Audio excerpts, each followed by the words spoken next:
दोस्तों आज की कहानी का नाम है ढोल वाले की मूर्खता। एक बार ढोल वाला बाल मोहन और उसका बेटा बलराम नारायणपुर गांव के एक विवाह समारोह में गए।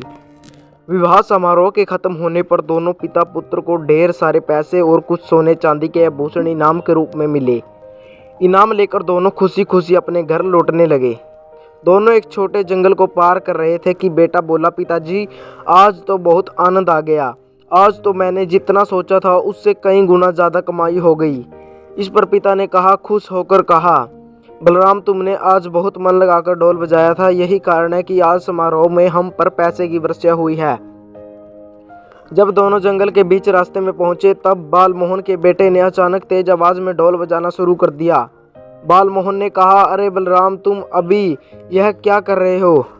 आप नहीं समझोगे पिताजी, आज मैं बहुत खुश हूँ। मेरी इच्छा बार बार जोर जोर से ढोल बजाने की हो रही है, लेकिन इतनी तेज आवाज़ में न बजाओ। इस जंगल में डकैतों और लुटेरों का समूह रहता है, ढोल की तेज आवाज़ सुनकर वे यहीं आ जाएंगे।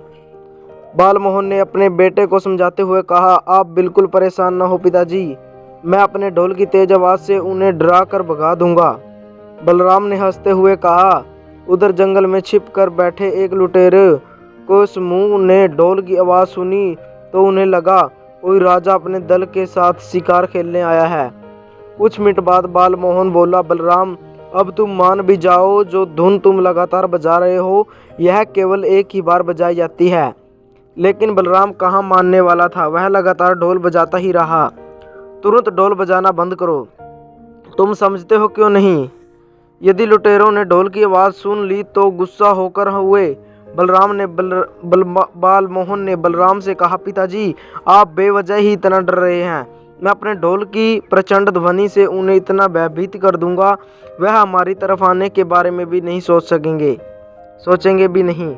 ऐसा कहकर बलराम ने दोबारा ढोल बजाना शुरू कर दिया। उधर लुटेरों के समूह के सरदार को फिर ढोल की आवाज़ सुनाई दी।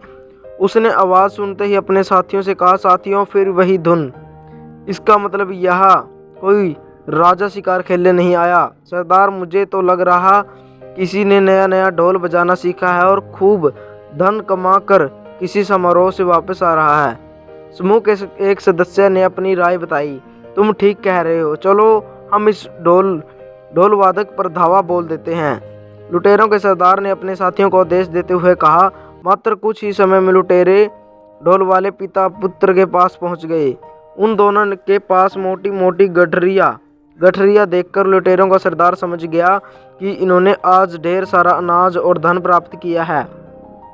इन दोनों से तुरंत छीन लो ये गठरिया, सरदार ने अपने साथियों को आदेश दिया। लुटेरों ने उन दोनों से उनके पास जो भी सामान था सब छीन लिया और उन्हें डंडे से मार कर वहां से भगा दिया।